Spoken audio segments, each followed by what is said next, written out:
Olha, quando a gente fala em hipnose, o que vem à cabeça? Provavelmente um relógio de bolso balançando, né? E alguém fazendo alguma coisa bizarra, tipo cacarejar como uma galinha. Mas e se a história real for bem mais interessante e terapêutica? Pois é isso que a gente vai desvendar agora. O que a ciência de verdade fala sobre o poder da nossa própria mente. Então, para começar, a gente precisa separar o joio do trigo. O show da ciência. Porque, sério, a imagem que a gente tem da hipnose, muito por causa de filme e de espetáculo na TV, acabou criando uma confusão danada, cheia de mitos que escondem o potencial real que ela tem como uma baita ferramenta de mudança. E olha só que interessante esse contraste. De um lado tá lá a caricatura, né? A ideia de controle mental, de entretenimento, de perder a vontade, virar uma marionete. Mas do outro lado a gente vê a realidade da hipnoterapia. E é o oposto. É atenção focada, é terapia, é um controle aprimorado, ou seja, a pessoa não perde o controle, pelo contrário, ela ganha um controle muito maior sobre a própria mente. Não tem nada a ver com perder a vontade, e sim sobre aprender a usar essa vontade do jeito certo. E o mais curioso é que isso não é nenhuma novidade. Sério, a hipnose é uma prática super antiga, usada há séculos para um monte de coisa, desde aliviar dor até ajudar a largar um hábito ruim. E hoje em dia, a eficácia dela é comprovada cientificamente, com estudo e tudo. Então esquece o truque de palco. O que temos aqui é uma abordagem terapêutica séria e legítima. Tá, mas então que raio de estado mental é esse, o tal do estado hipnótico?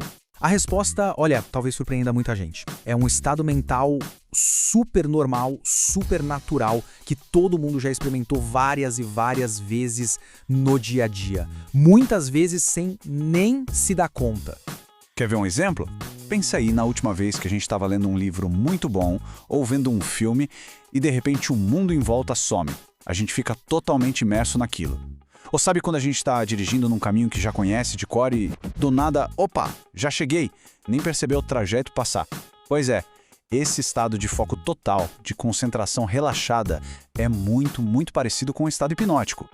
E aqui a gente chega no ponto mais importante, o que derruba de vez o maior mito de todos, aquela ideia de perder o controle. A verdade é uma só, a pessoa está no comando o tempo inteiro. A hipnose é um processo totalmente voluntário. A gente não está sendo dominado, pelo contrário, está aprendendo a usar o poder da própria mente. Pensa no hipnoterapeuta não como um piloto, mas como um guia de turismo. Ele não dirige o carro, ele mostra o mapa.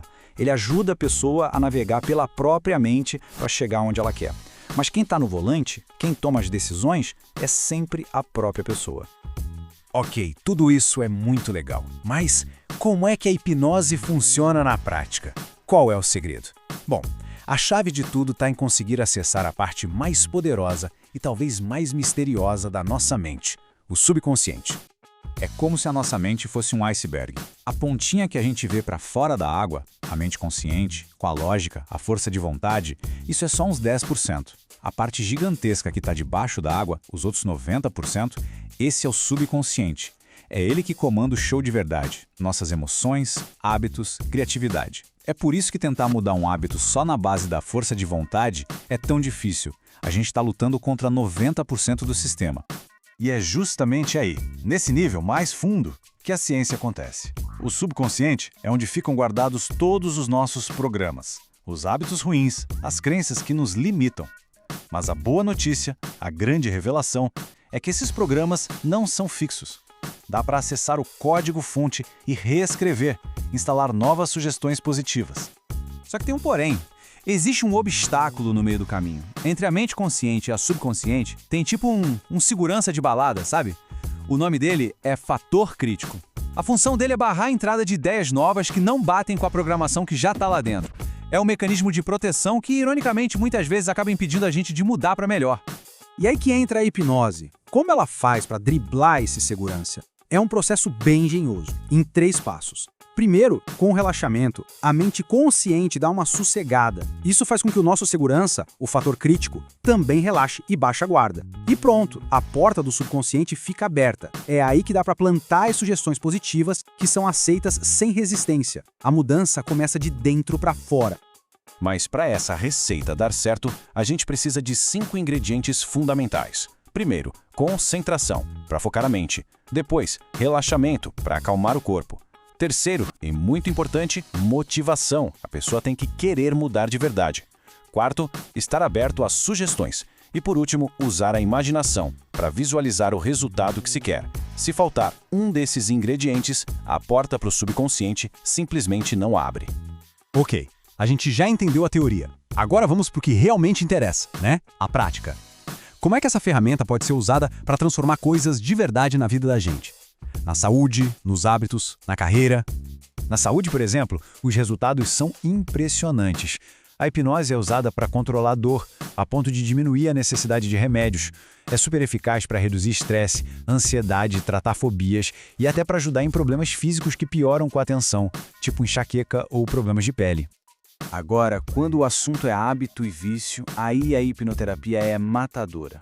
Porque ela não fica brigando na superfície, só com a força de vontade. Ela vai direto na raiz do problema, lá no subconsciente, para reescrever o programa que mantém a gente preso. Seja para parar de fumar, para lidar com a alimentação emocional ou para largar qualquer outro hábito que atrapalha. E não é só para consertar o que está errado, não. A hipnose também é uma ferramenta incrível para melhorar o que já está bom. Atletas de ponta usam para aumentar o foco, estudantes para melhorar a memória, profissionais para ganhar mais confiança na hora de vender uma ideia ou de falar em público. É sobre destravar um potencial que já está ali. Bom, e para a gente fechar, vamos reforçar a ideia mais importante de todos. É crucial que isso fique bem claro para a gente poder de uma vez por todas acabar com esses mitos. Entender isso aqui é a chave de tudo. Este quadro aqui resume tudo de um jeito perfeito. De um lado o mito, do outro o fato. O mito: a gente perde o controle da mente. Fato: a consciência fica mais focada. O mito: o terapeuta vai me controlar. Fato: ele é só um guia, o processo é voluntário. E o principal: ninguém, absolutamente ninguém, pode ser hipnotizado contra a própria vontade. É uma parceria, não uma submissão. Então, você tem uma coisa para guardar de tudo isso que a gente conversou? É o seguinte: hipnose não é sobre perder o controle. É exatamente o contrário. É sobre, talvez pela primeira vez, ganhar o controle de verdade. É sobre pegar as rédeas da própria mente para construir a vida que a gente quer. Isso tudo nos leva a uma pergunta final, pra gente ficar pensando. Se 90% da nossa mente funciona no piloto automático com base em programas que foram instalados lá atrás, o que será que acontece quando a gente aprende a atualizar esse software? Pensem nisso. As possibilidades são praticamente infinitas. Para mais vídeos como este, siga-nos e deixe seu like. Até o próximo vídeo.